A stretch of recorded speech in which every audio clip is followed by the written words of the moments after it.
Okay, so given the form a cosine x plus d, we should be able to calculate a and d given our graph over here. So a is going to be the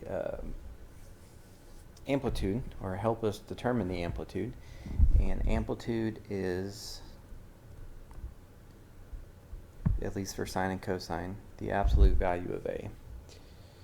So amplitude from 8 to 0, I know it's tempting to say the amplitude is 8 there, but it's really half of that.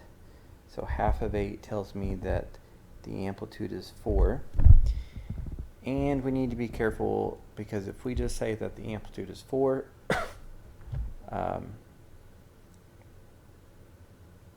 well, the amplitude is 4, but in this case I don't think that a is 4. Because think about, this is a cosine graph, and they're telling me don't shift it left or right at all. Just take the normal one. Well, the normal one, or the parent function one, hits at 1, and then it does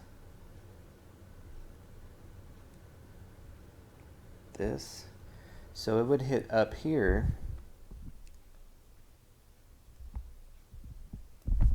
It would hit up here, not down there.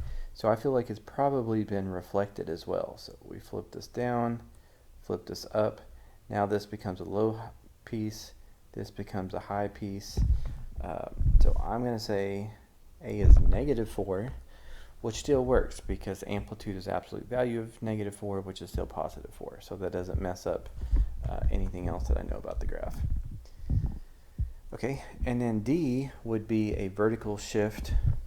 If we wanted to shift the graph up or down, well, maybe I shouldn't have erased this, but let's see, the parent function would look like this, and then if I reflected it, it would look like that. Okay. And then if I change the amplitude to 4, so instead of going up to 1 here, this would go up to 4. And instead of going down to -1, this would go down to -4. Okay, so some of that may not be necessary, but I wanted to show you that if you just took what we knew about this and we started to graph that piece in, then it becomes pretty obvious what that vertical shift up is. This point's being shifted up some, this point's being shifted up some, all the points are being shifted up the same amount. So this one is definitely at 4, this one's definitely at 8, so I know it's going up 4, so D would need to be a +4.